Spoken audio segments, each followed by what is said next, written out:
the Citroen DS3 is a car that we're all familiar with. It has been selling strongly over the years and has provided some good competition for the otherwise very dominant Mini. What we have here is the 2015 model year, and there are a few styling tweaks here and there, a few more options to be had, but most importantly there are some changes to the engines. This is a brand new engine. It's a BlueHDI engine with 100 horsepower and start-stop as well. If I hit the clutch here, we start back up, which all amounts to some really good fuel savings and over 80 mpg actually in this car, which is really, really good. With this engine actually, the car's road tax exempt with 87 grams per kilometre of CO2 being produced. It's a very clean and efficient engine to put into this car. Now, when the Citroen DS3 was first announced, it was stated to be future retro. It wasn't something that harked back to any previous design. It was a car that would make its own statement and in time be deemed as retro itself, maybe in the year 2050. Well, I have to say the designers can give themselves a pat on the back, because years after the car's got on sale, yes, it's had a few nips and tucks, but it still looks absolutely bang up to date. I think you'll agree.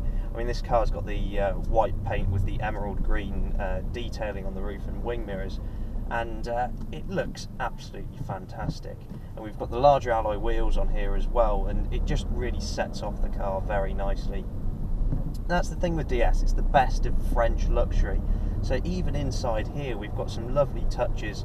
We've got that sort of jewelled watch-like dial setup here on the console.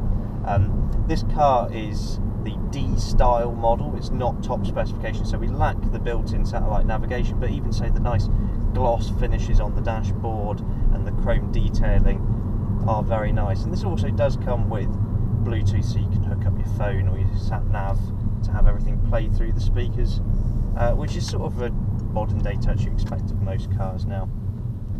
Something else that is very good on this car is the 5-speed gearbox we've got down here. Now 5, yes, not 6 gears, but for this engine around town 5 gears is actually adequate.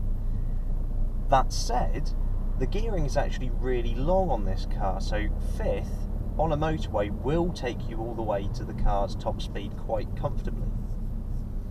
In terms of refinement, the car is really, really well insulated against noise.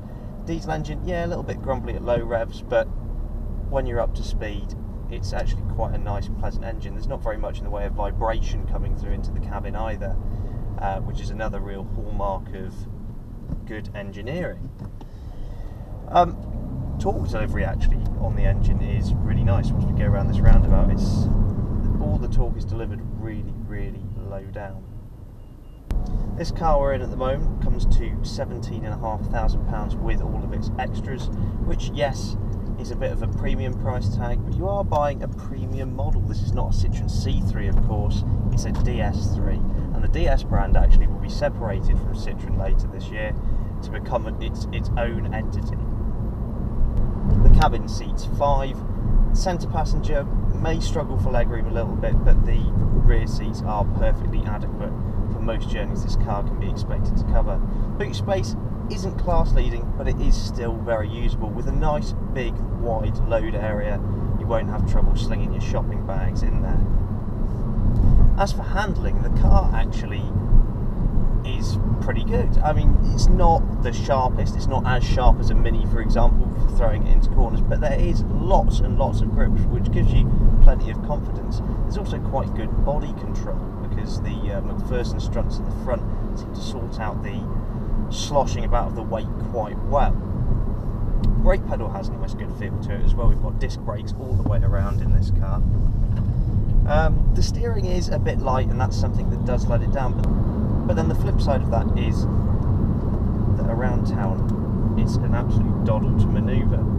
Visibility isn't too bad all round, nice big windows, nice big wing mirrors, though the headrests at the back do seem to cut into what is quite a shallow rear window. But then that said, option the parking sensors and it's no trouble to park at all. After all, it is a small car.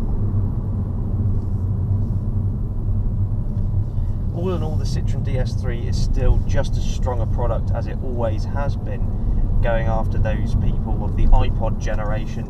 This car really does have a sense of style and an air of elegance. The Citroen DS3 is a car I can wholeheartedly recommend to anybody who's in the market for buying such a car.